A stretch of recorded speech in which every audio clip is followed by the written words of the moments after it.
अभय चौटाला की पदयात्रा से पार्टी छोड़कर गए कार्यकर्ता आने लगे वापस। खिसकी हुई राजनीति जमीन आने लगी वापस। दुष्यंत चौटाला ने जो धोखा दिया था उसे टूट गए थे कार्यकर्ता, अब अभय में दिखने लगी उम्मीद। नमस्कार, मैं नियति द विश्व प्रेम न्यूज और हरियाणा न्यूज फ्लैश से।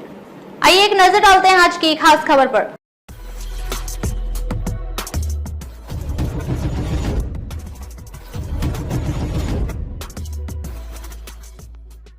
लहरों को साहिल की दरकिनार नहीं होती, हौसला बुलंद हो तो कोई दीवार नहीं होती। जलते हुए चिरागों ने आंधियों से ये कहा, उजाला देने वालों की कभी हार नहीं होती। यह शायर अभय सिंह चौटाला पर सटीक बैठती है, क्योंकि उन्होंने जो करके दिखाया है शायद ही इतना टूटने और बिखरने के बाद कर पाता। अपनों ने ही उस पेड़ को काट दिया जिसके छांव में बैठकर फल खाया था। कॉलेज से सीधा सांसद बनाया था। उनके द्वारा दूसरी पार्टी खड़ी करने और इनेलो का कैडर भी ज्यादातर दूसरी पार्टी में चला गया। लगभग 30% से 2% वोट बैंक पर खड़ा हो गया। 2009 में 31 सीट और 2014 में 19 सीट से सीधी 1 सीट पर आ गई। पर अभय चौटाला हताश नहीं हुआ और आगे बढ़ता गया। जनता की आवाज सदन में उठाते हुए किसान आंदोलन में वो कर दिखाया जो किसी ने सोचा भी नहीं था। 90 विधायकों में से एकमात्र विधायक अभय सिंह चौटाला था जिसने इस्तीफा किसानों के लिए दे दिया। किसानों की सहानुभूति जीती और धरना स्थलों पर नारे लगने लगे कि ताऊ देवीलाल के पोते ने वो कर दिखाया जो ताऊ तने कर दिखाया था। खैर, अभय चौटाला रुकने वाले कहां थे, वो आगे बढ़ते गए, सरकार की पोल खोलते रहे। सदन में विधानसभा स्पीकर के साथ डिप्टी सीएम की पोल ऐसी खोली कि सनसनी फैल गई कि यह सब हो क्या रहा है। इसके बाद अभय चौटाला सरकार की पोल खोलने और बिखरा कुनबा को एकत्रित करने निकल गए और यह जो काम था असंभव लग रहा था। सब चुटकियां ले रहे थे पर अभय चौटाला ने कर दिखाया। इस काम के लिए शारीरिक, मानसिक और आर्थिक रूप से सुदृढ़ होना था। उसमें वो हुए। 24 फरवरी को 1100 किलोमीटर की यात्रा के लिए निकले, जो यात्रा पुनहाना से शुरू हुई। इस यात्रा को लेकर अभय सिंह चौटाला ने कहा कि प्रदेश में भाजपा सरकार के कार्यकाल में कर्जा बढ़ा है।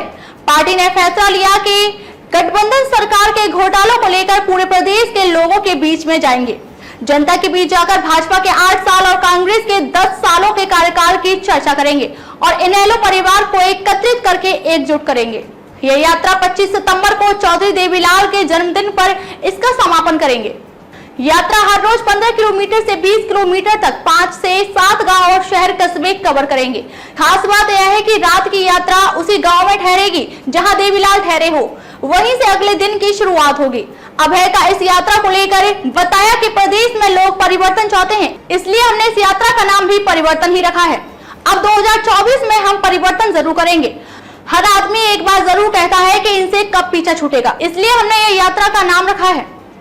यात्रा को लेकर भ्रांतियां थी कि यात्रा से क्या होगा। ठीक एक बूंद कविता की तरह जिसमें आसमान से एक बूंद निकलती है और उसके मन में ढेर सारी आशंकाएं होती हैं कि मैं निकल तो पड़ी हूं पर मेरा क्या होगा। रेत में गिरी तो रेत में मिल जाऊंगी और यदि मैं आग पर गिर गई तो राख हो जाऊंगी। यह सोच रही थी कि तभी हवा का झोंका आया और उसे एक मोती में डाल दिया और वह एक कीमती मोती बन गई।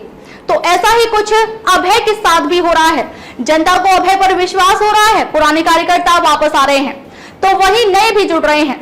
इनेलो की खिसकी हुई जमीन इस पद यात्रा से वापस आने लगी है। जो पार्टी के कार्यकर्ता छोड़कर गए थे वो कहते भी नजर आ रहे हैं कि अभय ही सत्य है, बाकी तो हमारे सहारे अपनी दुकानदारी चला रहे हैं। कई तो कहते भी नजर आते हैं कि दुष्यंत चौटाला ने प्रदेश की जनता के साथ कार्यकर्ता को भी धोखा दिया है। जिस गुस्सा में वोट भाजपा के खिलाफ दिया था वो उसी के साथ मिल गया। अब उसके साथ ही चुनाव लड़ने का उतावला हो, उनका दामन छोड़ना नहीं चाहता। वो अपना स्वाभिमान को भाजपा के हाथों गिरवी रखे हुए है, तो इससे अच्छा है हम तो अपना स्वाभिमान बरकरार रखें। हम दोबारा इनेलो में शामिल हो रहे हैं। अब हमें अपनी उम्मीद अभय चौटाला ही नजर आ रहे हैं।